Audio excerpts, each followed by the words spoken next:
Baru-baru ini tengah viral di media sosial video seorang istri pertama menangis saat berikan izin suaminya untuk menikah lagi. Sang istri yang mengenakan gamis hijau pun rela untuk dimadu dan dipoligami oleh suaminya. Sang istri yang mengenakan kacamata terlihat duduk berdampingan dengan calon istri kedua suaminya mengenakan pakaian senada. Ketika prosesi lamaran, suami pun meminta izin pada sang istri untuk menikah lagi atau poligami. Suami meminta izin istri pertamanya untuk menikah dengan seorang wanita bernama Rafika Dewi. Mendengar keinginan sang suami, istri pertama pun tak bisa menahan isak tangisnya.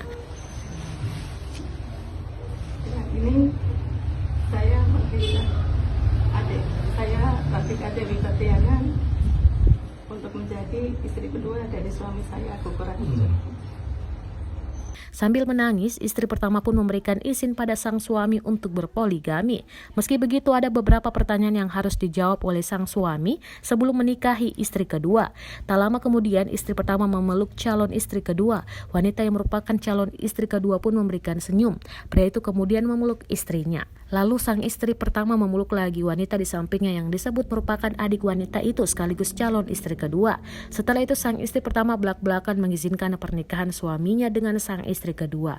Saat memberikan izin, terungkap nama sang suami yang ternyata bernama Guguk Raharjo. Video itu diunggah oleh akun Facebook Widodari Kujungkel dan dibagikan ulang oleh sejumlah akun media sosial lainnya hingga viral.